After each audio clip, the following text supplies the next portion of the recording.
A Bíblia é clara quando diz que o povo de Deus perece por falta de conhecimento. NVI, NTLH, ARC, ARA, KJA.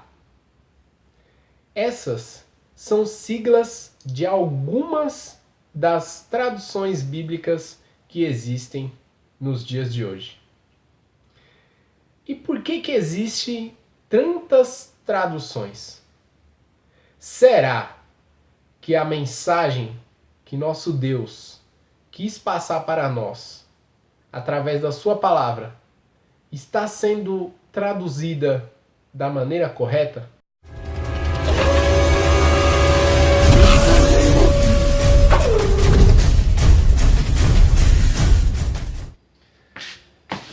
Fala aí, pessoal! Beleza? Como é que vocês estão? Espero que vocês estejam bem, que a graça do nosso Deus esteja com cada um de vocês.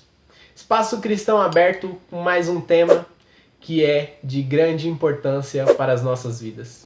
Antes de abrir o tema, eu peço que, se vocês gostarem do vídeo, já deixa seu like, se inscreve no canal e ativa o sininho para que o YouTube ele te notifique quando eu lançar novos vídeos. Isso ajuda bastante o canal.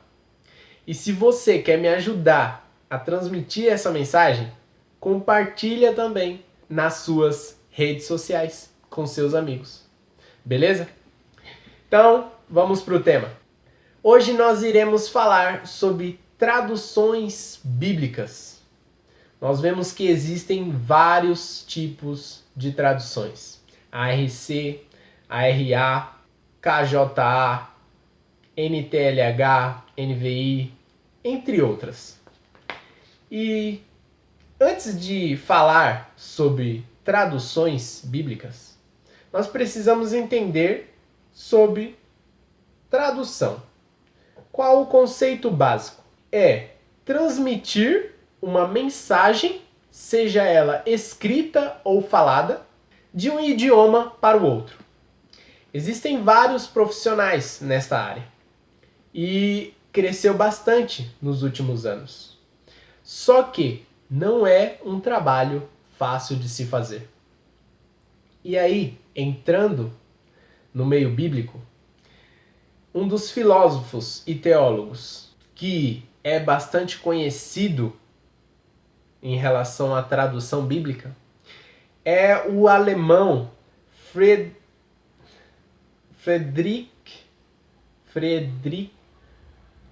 Pessoal, o nome vai estar no vídeo para que vocês possam saber quem é.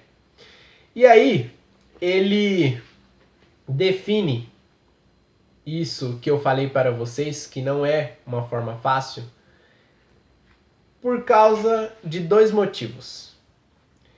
Porque assim, ou o tradutor, ele deixa o escritor quieto no seu canto e leva o leitor até ele, ou ele deixa o leitor quieto e leva o escritor até ele.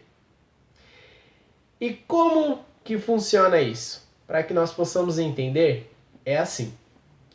Ou a Bíblia ela é traduzida fielmente a como ela foi escrita antigamente, e aí ela força o leitor a compreender o manuscrito, ou ela é traduzida e aí existe algumas adaptações para que o leitor ele possa compreender segundo seus conhecimentos, sua cultura, sua época e etc.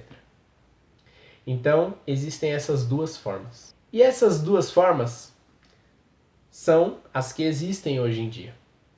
A tradução formal ou literal, que é a Bíblia ser traduzida de um modo que seja praticamente toda fiel ao seu original. E aí, o leitor ele teria que compreender o manuscrito. E aí, essa tradução Ela faz com que nós compreendamos a cultura, sua forma de pensar, seu ambiente. A Bíblia, desta forma, nos leva a conhecer o mundo antigo. Só que, se for um leigo que estiver lendo esta Bíblia, infelizmente ele não irá compreender alguns versículos da Bíblia, porque eles são traduzidos literalmente. E assim, inúmeras passagens não ficará clara para essas pessoas. E nós temos como exemplo Bíblias traduzidas na sua forma literal, a King James e a Almeida. Exemplos entre outros, né? E aí nós temos a tradução dinâmica, por equivalência dinâmica.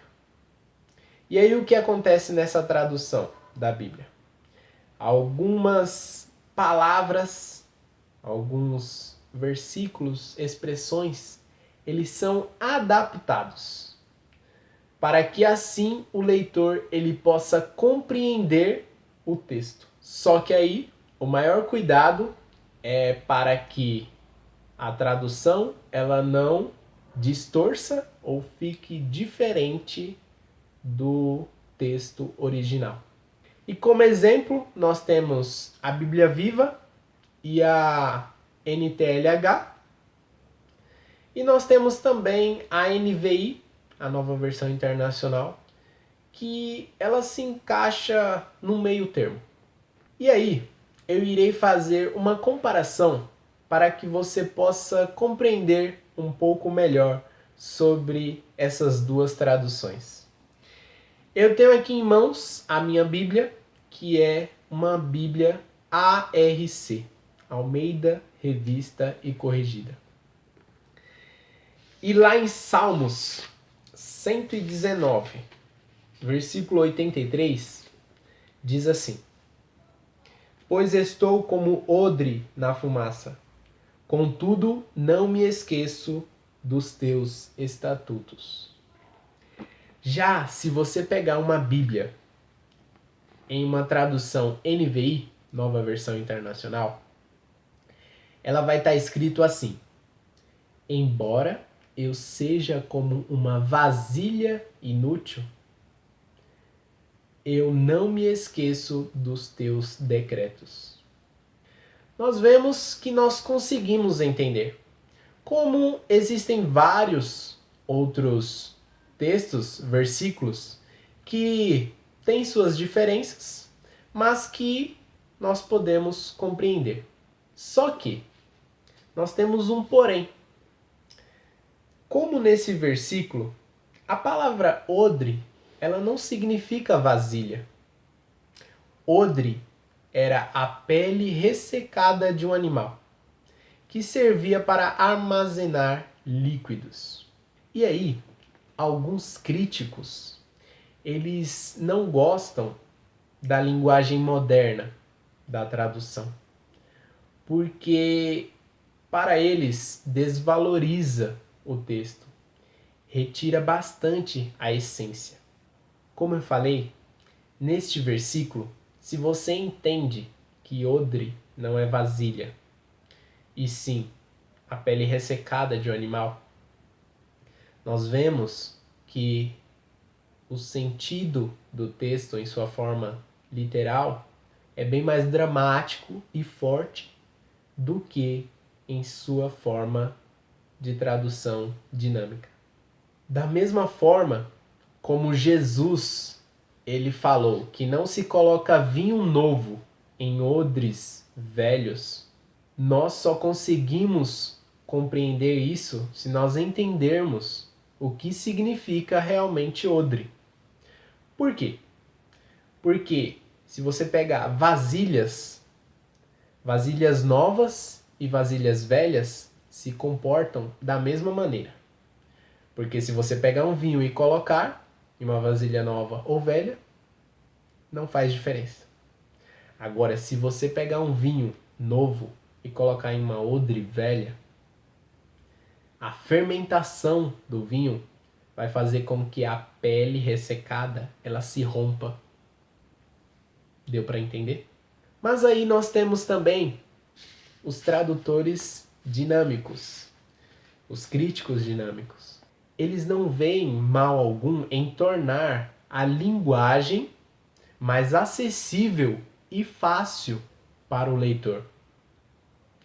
E aí, o leitor, ao decorrer do tempo, ele vai se aperfeiçoando na palavra e aí ele vai, se ele quiser, escolher entre uma tradução dinâmica ou formal. O que eu quero que vocês entendam é que, como está escrito na capa do vídeo, qual tradução o cristão deve ler? O que eu quero que vocês saibam é que não existe Bíblia 100% traduzida em sua forma literal. Como também não existe Bíblia 100% na forma dinâmica. A King James, ela tem um pouco mais de 90% traduzida em forma literal. Mas o restante, ele precisa ser dinâmico. E aí nós temos a NTLH, que tem 85% aproximadamente em sua forma dinâmica traduzida, mas o restante é em forma literal. Se você é cristão há muito tempo, ou se você é cristão há pouco tempo, eu quero que você saiba que o importante é você ter a palavra de Deus em mãos. Se você começou agora, pegue uma Bíblia em forma de tradução dinâmica e aí se aprofunde na palavra de Deus. A palavra de Deus, ela se renova a cada dia. E aí, ao decorrer do tempo, você vai mudando. Escolha uma Bíblia para instrutor, escolha uma Bíblia que tenha mapas, uma Bíblia que tenha estudos. Existem diversas Bíblias. E você, ao decorrer do tempo, vai se aprofundando mais e mais na palavra de Deus. O importante é vocês estarem sempre estudando a palavra de Deus. Deus os abençoe.